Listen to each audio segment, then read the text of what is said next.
A reading from the book of Genesis. The span of Sarah's life was 127 years. She died in Kiriath-arba, in the land of Canaan, and Abraham performed the customary mourning rites for her.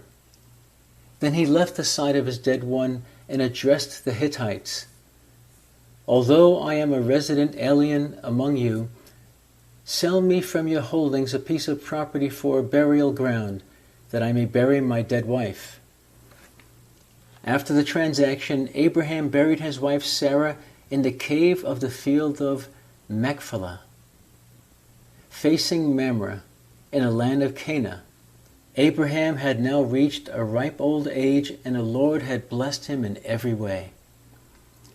Abraham said to the senior servant of his household, who had charge of all his possessions, "Put your hand under my thigh, and I will make you swear by the Lord, the God of heaven and the God of earth, that you will not procure a wife for my son from the daughters of the Canaanites, among whom I live, but that you will go to my own land and to my kindred to get a wife for my son Isaac."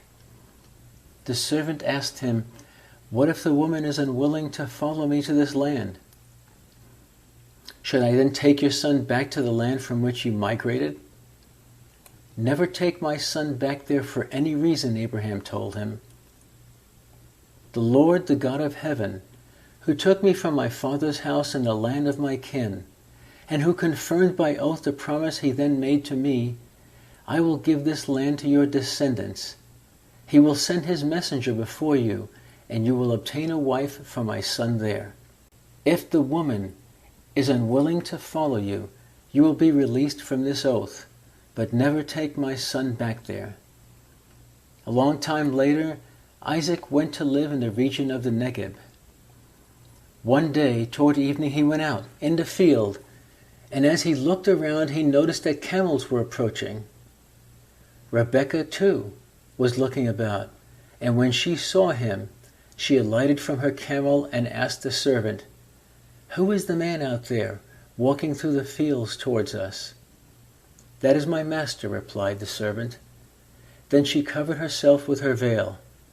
The servant recounted to Isaac all the things he had done. Then Isaac took Rebekah into his tent. He married her, and thus she became his wife. In his love for her, Isaac found solace after the death of his mother Sarah. The word of the Lord. If you enjoyed this reading, please like this video and subscribe to my channel so you'll know which reading is uploaded daily. Thank you, and God bless.